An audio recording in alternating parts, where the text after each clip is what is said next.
نحمده ونصلي على رسوله الكريم اما بعد فاعوذ بالله من الشيطان الرجيم بسم الله الرحمن الرحيم ربي يسر ولا تعسر وتمم بالخير وبك نستعين ربي يسر ولا تعسر وتمم بالخير وبك نستعين ربي يسر ولا تعسر وتمم بالخير وبك نستعين السلام علیکم ورحمۃ اللہ وبرکاتہ۔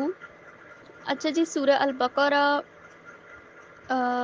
ہاف ہم نے اس کی تفسیر کر لی ہے اور آگے دیکھیں وَيَمُدُّهُمْ فِي طُغْيَانِهِمْ يَعْمَهُونَ، اور وہ اپنی ہی سرکشی میں کیا کریں؟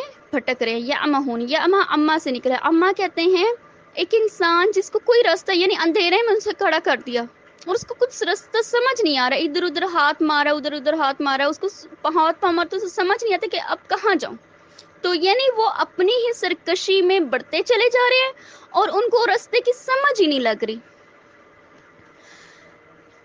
آگے دیکھیں اولئک وہی لوگ ہیں کہ انہوں نے گمراہی کو خرید لیا ہدایت کے بدلے، یعنی کافر تو یہ پہلے بھی تھے، اللہ پاک نے ان کو ایک موقع دیا۔ نبی آخر الزمان صلی اللہ علیہ وسلم اور صحابہ کرام ان کے ساتھ تھے، ان کو یہ موقع ملا کہ اسلام کو قریب سے دیکھیں، اس کا ذائقہ چکھیں اور دنیاوی اغراض کی خاطر جو ہے دنیاوی جو خواہشات ہے یا دنیاوی جو اغراض ہیں ان کو پس پش ڈال کر مطلب مسلمان ہو جائیں۔ لیکن انہوں نے کیا کیا کہ کفر کو ترجیح دی ایمان پر، تو یہ فما ربحت تجارتہم، یہ اس تجارت نے ان کو فائدہ نہیں دیا۔ کیسے فائدہ نہیں دیا؟ نہ دنیا کا نہ آخرت کا۔ یہ جن کے ساتھ خلوت اختیار کرتے ہیں وہ بھی بعد میں ان کو برا بھلا کہتے ہیں، ان کو مال غنیمت ادھر سے بھی نہیں مل رہا، ان کو مال غنیمت ادھر سے بھی نہیں مل رہا، یہ درمیان میں لٹکے ہوئے جیسے تھالی کے بینگن ہوتے ہیں۔ وما كانوا مہتدین، اور یہ ہدایت یافتہ نہیں ہے۔ مثلہم، ان کی مثال، آگے نا اللہ تعالیٰ منافقین کی نا دو مثالیں بیان فرما رہے ہیں۔ ان کی مثال نا ایک ایسے شخص کی سی ہے کہ جس نے آنکھ کو روشن کیا، یعنی ایک شخص ہے کہ وہ اندھیروں میں گھرا ہوا تھا، مصیبتیں اور مشکلات تھیں، اور اس نے کیا کیا کہ آگ جلائی۔ اب وہ آگ بہت زیادہ تھی جس سے اس کا ارد گرد روشن ہو گیا۔ اب وہ شخص، اس کو یہ پتا ہے کہ آگ جلانے سے پہلے میرے کیا حالات تھے اور آگ جلانے کے بعد میرے کیسے کے حالات ہو گئے۔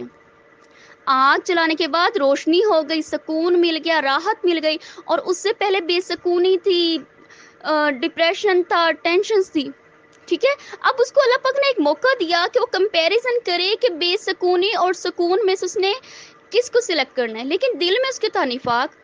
ذہب اللہ، اچھا فلما اضاءت ما حولہ، پھر اس کا ارد گرد سارا روشن ہو گیا، یعنی اللہ پاک نے اس کو ایک موقع فراہم کیا۔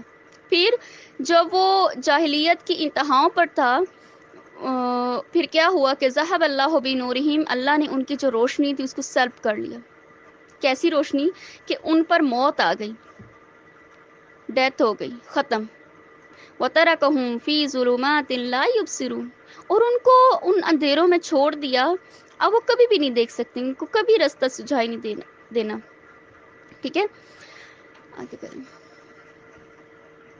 سمم، بہرے ہیں، بکمم، گونگے ہیں، امیون، اندھے ہیں۔ یہ بہرے ہیں، گونگے ہیں، اندھے ہیں، حق کو نہ یہ سن سکتے ہیں، نہ حق کو بیان کر سکتے ہیں، نہ حق کو دیکھ سکتے ہیں، ٹھیک ہے۔ حق کو دیکھ بھی نہیں سکتے، نہ دنیا میں نہ آخرت میں۔ آخرت میں کس طرح کہ آخرت میں اللہ پاک اپنا دیدار جو ہے سچے اور اچھے لوگوں کو کروائیں گے، لیکن یہ تو جھوٹے ہیں، جھوٹے لوگوں کو تو اللہ تعالیٰ اپنا دیدار نہیں کروائیں گے۔ اللہ تعالیٰ اسی وجہ سے فرماتے ہیں کہ ہم قیامت کے دن ان کو منہ کے بل اس طرح کھڑا کریں گے کہ وہ اندھے، گونگے اور بہرے ہوں گے، یعنی اللہ تعالیٰ نہ ان سے کلام فرمائیں گے نہ یہ اللہ تعالیٰ کو سن سکیں گے۔ فہم لا یرجعون، اور پھر وہ کبھی بھی لوٹ کر نہیں آئیں گے۔ اب دوسری مثال ہے او کسیب من السماء، جیسے کہ آسمان سے بارش برس رہی ہو۔ اب دیکھیں دوسری مثال یہ ہے ایسے شخص کی ہے کہ جیسے آسمان سے بارش برس رہی ہے۔ اب آسمان سے بارش برسے گی تو آپ کو معلوم ہے کہ بارش جب برستی ہے تو بجلی بھی کڑکتی ہے، اور اس کے ساتھ جو ہے مطلب بجلی کی کڑک بھی ہوتی ہے اور بارش کا مزہ بھی ہوتا ہے۔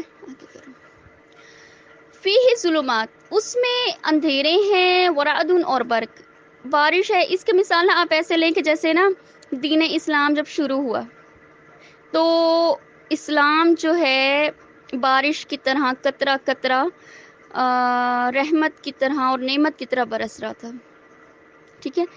اب جب بارش ہوتی ہے تو بجلی بھی ہے، اس میں کڑک بھی ہے، فیہ ظلمات، اس میں اندھیرا بھی ہے۔ جب بارش ہوتی ہے تو خاصا اندھیرا ہو جاتا ہے، ٹھیک ہے۔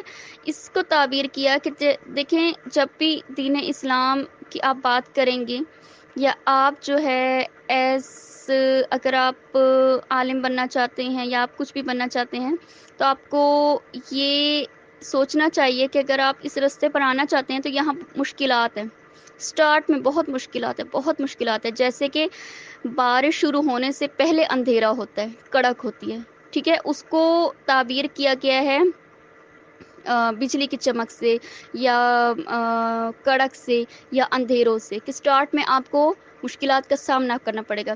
یجعلون اصابعهم فی آذانہم، یہ لوگ کیا کرتے ہیں کہ یہ اپنے کانوں میں جو ہے انگلیوں کو ٹھونس لیتے ہیں، من سوائکی حذر الموت، موت کے ڈر سے، یعنی یہ اپنے کانوں میں انگلیاں ڈال لیتے ہیں موت کے ڈر سے، کہ جب ان کو اسلام، کیونکہ اسلام میں صحابہ کرام کو دیکھتے کبھی کبھی نا ان کا دل کر جاتا ہے، کہ ہم بھی اسلام لے آئیں، ان کو بھی اچھا لگتا ہے، کیونکہ روح کی جو غذا ہے، جو روح چاہتی ہے روحانی طور پر، وہ اللہ تعالیٰ کا قرب تو چاہتی ہے نا، یہ بھی اللہ تعالیٰ کے قریب ہونا چاہتے ہیں۔ لیکن جیسے ان کو وہ ہوتا ہے کہ اس میں تو مشکلات ہیں، اس میں تو عبادت کرنی پڑتی ہے، فجر ٹائم اٹھنا پڑتا ہے اور عشاء کی نماز بھی پڑھنی پڑتی ہے، جب جہاد آئے گا تو ہمیں اللہ کے نبی بلائیں گے، ہم نے جنگیں بھی کرنی ہیں، پھر ان کو ڈر بھی لگتا ہے موت سے، تو پھر کیا کرتے ہیں، یہ کانوں میں انگلیاں ڈال لیتے ہیں، نہیں ہم یہ سب کچھ نہیں کر سکتے، نہیں بالکل نہیں کر سکتے۔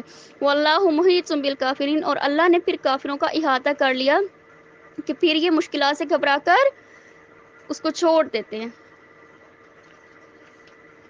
یکادو قریب ہے البرقو کے بجلی، یخطف ابصارہم کہ ان کی آنکھوں، ان کی بینائی کو اچک لے، یعنی جو اللہ تعالیٰ نے ان کو تھوڑی بہت بصیرت دی ہے نا، ہو سکتا ہے کہ یہ جس ڈر کی وجہ سے کانوں میں انگلیاں ڈال لیتے ہیں نا، ہو سکتا ہے کہ یہ ان کی جو بصارت ہے، جو تھوڑا بہت ان کو ماحول ملا ہوا اس سے بھی محروم ہو جائے۔ کلما اضاء لهم، جب روشن ہو جاتا ہے، مشوفی ہی، تو اس میں چلتے ہیں، یعنی کبھی کبھی جب دین اسلام میں جو ہے جنگ ہو جاتی ہے، مال غنیمت مل رہا ہوتا ہے اور جب جو ہے ترقی مل رہی ہے تب تو وہ چلنے لگتے، تب تو اسلام بڑا پیارا لگتا ہے۔ وَإِذَا أَظْلَمَ، اور جیسے ہی ظلمت آ جاتی ہے، جیسے اندھیرا ہو جاتا ہے، جیسے اسلام میں ایسے کوئی مشکلات آ جاتی ہیں کہ جس میں جو ہے اب ان کو حالات مشکل لگ رہے، عبادت کرنی پڑی، قوم ہو تو وہ اب کھڑے ہو گئے، نہیں ہم آگے نہیں جا سکتے، وہ آگے بڑھنا ہی نہیں چاہتے۔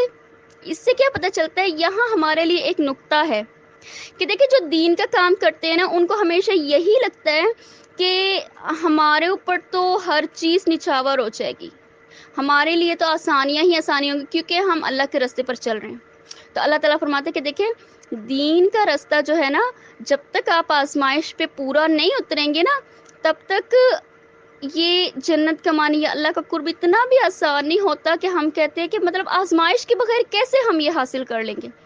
تو ایسے لوگ جو باقی لوگوں کو دیکھتے ہیں کہ ان کے پاس تو سب کچھ ہے اور ہمارے پاس نہیں ہے، اور وہ اس طرح سوچتے ہیں، پھر اس طرح قرب نہیں ملا کرتا۔ یہ کسی کو بھی اس طرح نہیں سوچنا چاہیے۔ دین کا جو راستہ ہے سٹارٹ میں مشکل کا ہے، جیسی آزمائش ختم ہوتی ہے اس کے بعد اللہ تعالیٰ عطا فرماتے ہیں، ہر طرح کی نعمت عطا فرماتے ہیں۔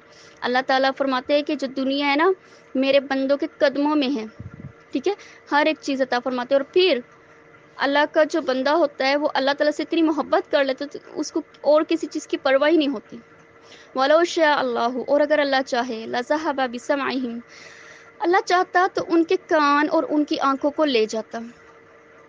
ان اللہ علی کل شیء قدیر، اللہ چاہتا تو ان کو یہ ایٹماسفیئر ہی نہ دیتا، ان کو یہ موقع ہی نہ دیتا، ان کو سننے اور سمجھنے کی اور دیکھنے کی صلاحیت ہی نہ دیتا، لیکن اللہ پاک نے ان کو موقع دیا، یہ اللہ تعالیٰ کی قدرت میں سے۔ وآخر دعوانا الحمد للہ رب العالمین۔ السلام علیکم ورحمۃ اللہ وبرکاتہ۔